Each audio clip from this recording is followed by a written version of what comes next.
20 టన్నుల ఐరన్‌తో నిర్మించిన గోడ ఉన్న ఒక పెద్ద బ్యాంక్ వాల్ట్ అది. మన భాషలో చెప్పాలంటే బ్యాంక్ లాకర్స్ ఉండే ప్లేస్.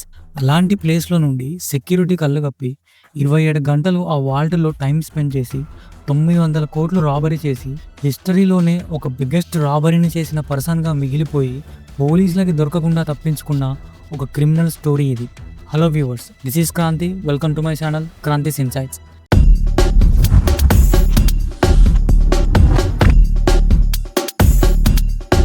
బ్యాంక్ లాకర్స్ ఇవి ఉండే ప్లేస్ని కాంక్రీట్ మరియు ఐరన్ లేదా స్టీల్ మిక్స్ చేసిన గోడలతో ఇంకా చాలా సెక్యూరిటీ ప్రికాషన్స్ అంటే అలారం సిస్టమ్స్ కానీ ఒక కాంప్లెక్స్ లాకింగ్ మెకానిజంతో కానీ ప్రొటెక్ట్ అయ్యేలా బిల్డ్ చేస్తారు.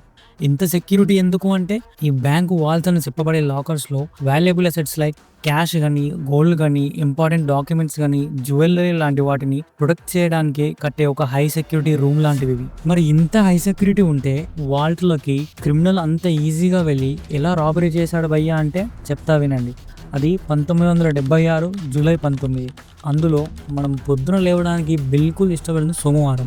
అందరూ ఆఫీస్కి టైంకి వెళ్ళాలి అనే ఆలోచనతో వెళ్తున్నట్టే ఫ్రాన్స్లో నీస్ సిటీలో సొసైటీ జనరల్ బ్యాంక్ స్టాఫ్ కూడా బ్యాంకుకి అప్పుడే చేరుకుంటున్నారు. ఈ బ్యాంకుకి ఆ టైంలో ప్రపంచంలోనే చాలా హై సెక్యూర్డ్ బ్యాంక్ అని, చాలా స్ట్రాంగెస్ట్ బ్యాంక్ వాల్ట్ ఉన్న బ్యాంక్ అని పేరుంది. ఎందుకు అంటే ఆ బ్యాంక్ వాల్ట్ ని మన స్టార్టింగ్ లో చెప్పుకున్నట్టు 20 టన్నుల ఐరన్ మిక్స్ చేసి ఒక స్ట్రాంగెస్ట్ వాల్ ని కట్టారు. వాళ్ళకి ఆ బ్యాంక్ లాకింగ్ సిస్టమ్ మీద, ఆ 20 టన్నుల గోడ మీద ఎంత నమ్మకం అంటే ఆ వాల్ ని దాటి ఎవరు ఆ వాల్ట్లోకి ప్రవేశించలేరు అని సెక్యూరిటీ అలారం సిస్టమ్ ని కూడా అందులో ఇన్స్టాల్ చేయలేనంత నమ్మకం. కానీ ఆ నమ్మకం 1976 జూలై 19న చలో భయ్యా హమ్ నికల్తే అన్నట్టు ఆ రోజుతో పోయింది. రొటీన్ గానే బ్యాంక్ స్టాఫ్ ఆ లాకర్స్ ఉన్న వాల్ట్ ని ఓపెన్ చేయడానికి వెళ్లారు. మనం ముందే చెప్పుకున్నట్టు అది ఒక పెద్ద డోర్, ఒక కాంప్లెక్స్ లాకింగ్ మెకానిజంతో ఉంది. ఆ లాక్ కాంబినేషన్ని ఎంటర్ చేసి డోర్ ఓపెన్ చేస్తున్నారు, కానీ అది ఓపెన్ అవ్వట్లేదు. అప్పుడప్పుడు కొన్నిసార్లు అలా యూజువల్గా లాక్ స్ట్రక్ అయ్యేది, బట్ ఓపెన్ అయ్యేది. ఇప్పుడు కూడా అలాగే అయ్యిందేమో అనుకున్నారు, బట్ ఎంత ట్రై చేసినా లాక్ మాత్రం ఓపెన్ అవ్వట్లేదు. చేసేది ఏం లేక ఆ వాల్ట్ని మ్యానుఫ్యాక్చర్ చేసిన కంపెనీకి ఇన్ఫార్మ్ చేశారు. ఆ కంపెనీ ఎక్స్పర్ట్స్ వచ్చి అరగంట ట్రై చేశారు, అది వాళ్ళకి కూడా ఓపెన్ అవ్వలేదు. దాదాపు 3 గంటలు ట్రై చేశారు, అయినా కూడా ఆ వాల్ట్ ఓపెన్ అవ్వట్లేదు. అప్పటికే బ్యాంకులో కస్టమర్స్ రద్దీ ఎక్కువైంది. అప్పటికి బ్యాంకు ఉన్న నేమ్ని దృష్టిలో పెట్టుకొని కస్టమర్స్ని ఇంకా ఎక్కువసేపు వెయిట్ చేయిస్తే బ్యాంకు రెప్యుటేషన్ పోతుంది అని ఫ్రంట్ డోర్ మీద అయితే ఫోర్స్ఫుల్గా ఎంట్రీ అయినట్టు ఎలాంటి ఆనవాళ్ళు అయితే లేవు. ఇక ఆ వాల్ట్ని డ్రిల్ చేద్దామని ఫిక్స్ అయ్యారు. ఒక హెవీ డ్యూటీ డ్రిల్లింగ్ మిషన్తో వాల్ టు వాల్ని డ్రిల్ చేయడం స్టార్ట్ చేశారు. వాల్కి డ్రిల్ చేసిన ఆ హోల్లో నుండి లోపలికి చూస్తే ఆ లాక్ సిస్టమ్ ఉన్న వాల్ని ఓపెన్ అవ్వకుండా వెల్డింగ్ చేసింది. అందరూ షాక్ అయ్యారు. లోపలికి వెళ్ళడానికి బ్యాంకులో నుండి లాక్ కాంబినేషన్ని ఎంటర్ చేసి వెళ్ళడం తప్ప ఇంకో ఆప్షన్ లేదు. ఆ వాల్ట్ లోపల విండోస్ లేవు, లైట్స్ లేవు. అసలు వేరే దారిలో నుండి వెళ్ళడానికి సాధ్యం కానే కాదు. మరి ఈ వెల్డింగ్ ఎవరు చేశారు అని లోపల అన్యూజువల్ మ్యాటర్ ఏదో అయ్యింది అనుకుని ఇక మిషనరీ తప్పించుకొని వాళ్ళని మొత్తం బ్రేక్ చేయాలని అనుకున్నారు. వాళ్ళని బ్రేక్ చేయడానికి చాలానే టైం పట్టింది, కానీ మొత్తానికి బ్రేక్ చేశారు. ఒక మనిషి పట్టేంతగా హోల్ చేశారు. లోపలికి వెళ్ళి చూస్తే మన సుమాక ప్రోగ్రామ్ లో అవాక్కయ్యారా అన్నట్టు అందరూ అవాక్కయ్యారు. వాల్ట్ మొత్తం లూట్ చేసింది. చాలా లాకర్స్ ఓపెన్ చేసి ఉన్నాయి. ఇంకో హైలైట్ ఏంటంటే మన జయం సినిమాలో నితిన్ అన్నలాగా వెంకట్ చేయకూడదు అని రాసి వెళ్ళినట్టు ఇలా ఫ్రెంచ్ లో కొన్ని లైన్స్ రాసి ఉన్నాయి. వాటి అర్థం ఏంటంటే without arms, without head and without violence అని అర్థం. ఆ షాక్లో నుండి తేరుకోక ముందే లడ్డూ కావాలా నాయన అన్నట్టు వాళ్ళకి ఇంకో షాకింగ్ తగిలింది. ఆ వాల్ట్ ఫ్లోర్కి కింది నుండి కొంచెం పైకి ఒక పెద్ద బొక్క చేసింది. నిజానికి అది బొక్క కాదు, ఆ బ్యాంకు వాల్ట్లోకి రావడానికి చేసుకున్న పెద్ద సొరంగ మార్గం. అప్పటికే బ్యాంక్ అథారిటీస్ పోలీసులకి ఇన్ఫర్మేషన్ ఇస్తే మన కిల్ బిల్ పాండే స్టైల్లో వచ్చేసారు. వాళ్ళు కనుక్కున్నది ఏంటంటే ఆ వాల్ట్లో ఉన్న 4000 సేఫ్టీ లాకర్స్లో మొత్తం 400 లాకర్స్లో ఉన్న క్యాష్, గోల్డ్, ఇంకా వాల్యుబుల్ అయిన చాలా ఐటమ్స్ని రాబరీ చేశారని. ఆ బ్యాంకు వాల్ట్లోకి రావడానికి చేసిన ఆ సొరంగం ఆ సిటీలోనే the largest under ground sewerage అంటే డ్రైనేజ్ సిస్టమ్ కి కనెక్ట్ అయ్యి ఉంది అని చెప్పారు. ఇంకా పోలీసులు కనుక్కుంది ఏంటంటే ఆ టన్నెల్ అంటే సొరంగ మార్గం గుండా వెళ్ళినప్పుడు 27 గ్యాస్ సిలిండర్స్ ని వెల్డింగ్ చేయడానికి అవసరమైన ఎక్విప్మెంట్ ని, ఆ సెవరేజ్ టన్నల్ లో వెంటిలేషన్ కోసం ఫ్రెష్ ఎయిర్ ఎక్విప్మెంట్ ని, ఒక 1 కిలోమీటర్ పొడవున్న ఎలక్ట్రికల్ కేబుల్స్ ని కనిపెట్టారు. వాళ్ళు చేసిన మొత్తం రాబరీ వాల్యూ ఆ టైంలోనే $20 మిలియన్ కి పైన ఉంటుంది అని ఎస్టిమేట్ చేశారు. అది ఇప్పటి వాల్యూతో కంపేర్ చేస్తే $110 మిలియన్, అంటే అక్షరాల 900 కోట్ల రూపాయలు. అది ఆ టైంలో 100 సంవత్సరాల చరిత్రలో జరిగిన పెద్ద రాబరీగా మాత్రమే కాదు, ఆ రాబరీ ఎలా జరిగిందో తెలుసుకోవడానికి చేసిన పోలీస్ ఇన్వెస్టిగేషన్ కూడా ఒక పెద్ద ఇన్వెస్టిగేషన్ గా ఫ్రాన్స్ చరిత్రలో మిగిలిపోయింది. తెల్లారేసరికి న్యూస్ వరల్డ్ వైడ్ స్ప్రెడ్ అయిపోయింది.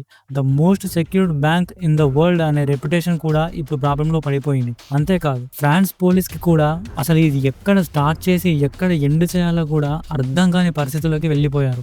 రాబరీ జరిగిన నెక్స్ట్ 2 నెలలు ఏ న్యూస్ పేపర్ చూసినా ఇదే ఈ రాబరీ హెడ్లైన్స్ న్యూసే అయిపోయింది. మరోవైపు పోలీసులు వెతకని ప్లేస్ అంటూ లేదు. బ్యాంక్ స్టాఫ్ ని, ఆ బ్యాంక్ చుట్టుపక్కల ఉన్న స్ట్రీట్ వెండర్స్ ని, ఇలా ఒక్కరిని కాదు ఎవరిని విడిచిపెట్టకుండా ఫ్రాన్స్ అంతా రాబరీ చేసిన క్రిమినల్ కోసం గాలిస్తున్నారు. కానీ మన క్రిమినల్ గమ్యం సినిమాలో గాలి సీన్ అనుకుంటా ఎంత వెతికినా దొరకట్లేదు. ఇదే టైంలో 1976 అక్టోబర్ మంత్ పోలీసులకి ఒక చిన్న లీడ్ దొరికింది. ఆ లీడ్ ఎవరిచ్చారంటే ఆ రాబరీ చేసిన గ్యాంగ్ లో ఉన్న ఒక పర్సన్ గర్ల్ ఫ్రెండ్. ఆ ఇచ్చిన లీడ్ తో ఆ ప్లేస్ కి వెళ్లి ఆ పర్సన్ ని అరెస్ట్ చేశారు. స్టార్టింగ్ లో ఆ రాబరీ గురించి ఏం తెలీదు అని చెప్పినా కూడా పోలీసులు చేసిన మర్యాదలకి అసలు నిజం బయట పెట్టక తప్పలేదు. రాబరీ గురించి, ఆ గ్యాంగ్ గురించి అంతా చెప్పేశాడు. ఆ పర్సన్ చెప్పిన క్లూస్ తో గ్యాంగ్ లో ఒక్కొక్కరిని అరెస్ట్ చేసి ఇంటరాగేషన్ చేశారు. ముందు పోలీసులకి ఈ గ్యాంగ్ అంత పెద్ద రాబరీ చేసిందంటే అస్సలు నమ్మబుద్ధి కాలేదు. ఎందుకంటే వీళ్ళు చిన్న చితక దొంగతనాలు చేసుకునే గ్యాంగ్. బట్ గ్యాంగ్ లో ఒక్కొక్కరిని ఇంటరాగేషన్ చేస్తున్న ప్రాసెస్ లో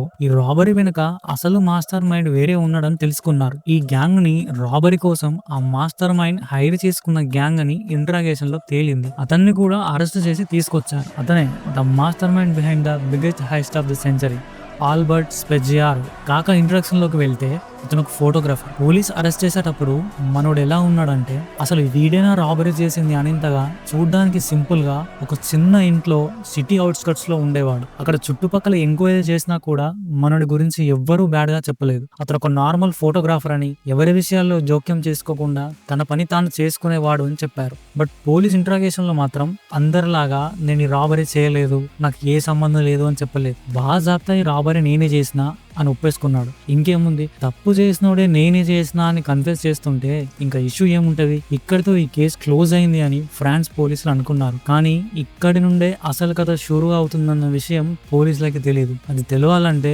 ముందు దేవర కథ వినండి. మనోడు ఇంట్రాగేషన్ లో రాబరీ ఎలా ప్లాన్ చేసి ఎగ్జిక్యూట్ చేశాడో పోలీసులకి అంతా చెప్పేశాడు. ఆ స్టోరీలోకి వెళ్తే రాబరీ ఏ బ్యాంక్ లో అయితే జరిగిందో మనోడు అదే బ్యాంక్ లో ఒక లాకర్ ని ఓపెన్ చేశాడంట. ఆ లాకర్ లోకి వెళ్ళిన ప్రతిసారి ఒక మినీ కెమెరాతో ఎవరికి తెలియకుండా ఫోటోలు తీసేవాడంట. అలాగే ఒకసారి ఒక అలారం క్లాక్ ని అలారం మిడ్ నైట్ లో మోగేలా సెట్ చేసి లాకర్ లో పెట్టి వచ్చేసాడంట. ఇలా ఎందుకు చేశాడంటే ఆ బ్యాంకు వాల్ట్ లో ఉన్న సెక్యూరిటీ సిస్టమ్ గురించి తెలుసుకోవడానికి. ఆ క్లాక్ పెట్టిన రోజు ఆ సెట్ చేసిన టైం కి అలారం మోగినా కూడా బ్యాంక్ సెక్యూరిటీ ఎవరు అలర్ట్ అవ్వలేదు. సో దీన్ని బట్టి ఆ బ్యాంకు వాళ్ళు సెక్యూరిటీ అలారం సిస్టమ్ లాంటివి ఏమీ లేవు అని కన్ఫర్మ్ చేసుకున్నాడు. ఒకవేళ సెక్యూరిటీ అలారం సిస్టమ్ ఉండి ఉంటే మనడు లాకర్ లో పెట్టిన అలారం మోగ్గానే వెంటనే బ్యాంక్ సెక్యూరిటీ స్టాఫ్ ని అలర్ట్ చేసేది. సో ఇక్కడ అలాంటిది ఏది జరగలేదు. తర్వాత సిటీలో ఉన్న గవర్నమెంట్ ఆఫీస్ కి వెళ్లి ఒక ఇంజనీర్ హెల్ప్ తో ఆ సిటీ అండర్ గ్రౌండ్ మ్యాప్ ని సంపాదించాడు. అందులో సిటీలో పెద్దదైన ఒక సివరేజ్ లైన్ ఆ బ్యాంక్ అండర్ గ్రౌండ్ కి కనెక్ట్ అయ్యి ఉంది అని గమనించాడు. కనెక్ట్ అయ్యి ఉండడమే కాదు, ఆ లైన్ లో 26 ఫీట్ తో టన్నెల్ తవ్వుకుంటూ వెళ్తే అది సీదా బ్యాంక్ వాల్ట్ కి కనెక్ట్ చేస్తుంది అని తెలుసుకున్నాడు. ఇంకా మనోడు ఆగుతాడా? ఈ వర్క్ అవ్వాలంటే మనోడికి ఒక టీం కావాలి. సో లోకల్ గా ఉన్న ఒక గ్యాంగ్స్టర్ ని కాంటాక్ట్ అయ్యి ప్లాన్ మొత్తం చెప్పాడు. ఆ గ్యాంగ్స్టర్ తన మనుషులకి వర్క్ అసైన్ చేశాడు. ఆ వర్క్ ఎంత పకడ్బందీగా చేశారంటే ఆ 26 ఫీట్ టన్నెల్ తవ్వడానికి 2 నెలలు పట్టింది. ఎందుకంటే ఆ టన్నల్ ని తవ్వే వర్క్ నైట్ మాత్రమే చేయాలి. అది కూడా ఎవరికి సౌండ్ వినపడకుండా చేయాలి. సో ఆ వర్క్ కి అసలు మెషినరీనే యూజ్ చేయలేదు. అంత ప్రీ ప్లాన్డ్ గా ఎగ్జిక్యూట్ చేశాడు వర్క్ ని. ఎగ్జాక్ట్ గా జూలై 18 శనివారం అయిపోతుంది, ఆదివారం వస్తుంది అనే మిడ్ నైట్ లో మనోడు ఇంకా మనోడి గ్యాంగ్ ఆ బ్యాంక్ వాల్ లోకి సక్సెస్ఫుల్ గా ఎంటర్ అయ్యారు. తర్వాత 27 గంటలు టీం అంతా రాబరీ మీద కాన్సన్ట్రేట్ చేశారు. అక్కడే లంచ్ డిన్నర్లు కూడా చేశారంట. వెళ్తూ వెళ్తూ మనం స్టార్టింగ్ లో చెప్పుకున్న వర్డ్స్ రాసి వెళ్ళామని ఇదంతా మనోడు పోలీస్ ఇంట్రాగేషన్ లో చెప్పాడు. కట్ చేస్తే బాబాయ్ని కోర్టులో ప్రజెంట్ చేశారు. వితౌట్ ఎనీ వర్డ్ చేసిన తప్పు కోర్టులో ఒప్పుకున్నాడు. ఇందాక చెప్పినట్టు రాబరీకి సంబంధించిన ఎవిడెన్స్ ఇంకా రాబరీ ఎలా చేశాడు అనే ప్లాన్ అంతా ఇంట్రాగేషన్ టైంలో కోడ్ వర్డ్ లో రాసిచ్చాడు. ఆ ఎవిడెన్స్ ని జడ్జి గారికి మాత్రమే ఇస్తానని, అది ఆయన మాత్రమే అర్థం చేసుకోగలడు అని చెప్పాడు. అలాని మనోడిని జడ్జి సాబ్ ని కోర్టు ఫస్ట్ ఫ్లోర్ లో ఉన్న ఒక రూమ్ లో కూర్చోబెట్టారు. ఆ కోడ్ వర్డ్ ఉన్న ఎవిడెన్స్ ని మనోడు జడ్జి సాబ్ కి ఇచ్చాడు. జడ్జి అది చూసి అదొక మ్యాప్ కి సంబంధించింది అని దాన్ని అనలైజ్ చేయడం స్టార్ట్ చేయగానే మనోడు జై బాలయ్య అని లేచి ఫస్ట్ ఫ్లోర్ లో ఉన్న విండో నుండి కిందికి దూకేశాడు. ఎగ్జాక్ట్ గా విండో కిందే ఒక కార్ పార్క్ చేసి ఉంది. ఆ కార్ రూఫ్ మీద పడి ఆల్రెడీ మనోడి కోసం వెయిట్ చేస్తున్న ఒక బైక్ ఎక్కి తప్పించుకున్నాడు. అదే తప్పించుకోవడం ఇక మనోడి పత్తా మళ్ళా దొరికితే ఒట్టు. పోలీసులు ఎంత ట్రై చేసినా కూడా అసలు ఎక్కడ ఉన్నాడు అన్న విషయం పక్కన పెడితే అసలు ఉన్నాడా లేడా అన్న విషయం కూడా తెలుసుకోలేకపోయారు. కట్ చేస్తే ఇదే లాస్ట్ కట్. అలా తప్పించుకున్న కొన్ని సంవత్సరాల తర్వాత మనోడు ఇటలీలో ఒక టీవీ ఛానల్ కి ఇంటర్వ్యూ ఇచ్చాడు. అందులో ఏం చెప్పాడంటే మనోడికి 12 years ఏజ్ నుండే నిధుల మీద, బంగారం మీద, డబ్బుల మీద చాలా ప్రేమ ఉండేదంట. అలాంటిది ఎప్పటికైనా పొందాలని అనుకునేవాడంట. ఆ కోరికని బ్యాంకు రాబరీ చేసి తీర్చుకున్నా అని ఆ ఇంటర్వ్యూలో చెప్పాడు. నిజానికి ఆ ఇంటర్వ్యూ ఎలా ఉందంటే ఫ్రాన్స్ పోలీస్ ని టీజ్ చేసినట్టుంది. ఆ తర్వాత మనోడు ఎక్కడికి వెళ్ళాడు, ఏం చేశాడని ఎవరికి తెలియదు. తర్వాత 1889లో మనోడు చనిపోయాడు అని బాడీని వాళ్ళ ఇంటి ముందు పడేసి వెళ్లారని వాళ్ళ అమ్మ ఒక ఇంటర్వ్యూలో చెప్పింది. సో ఇది ఫ్రెండ్స్ మనీ హెస్ట్ కంటే ముందు జరిగిన ఒక పెద్ద heist. I hope you like the video. Thanks for watching and please do subscribe my channel. మళ్ళీ నెక్స్ట్ వీడియోలో ఇంకో ఇంట్రెస్టింగ్ స్టోరీతో మళ్ళీ కలుద్దాం. బాయ్.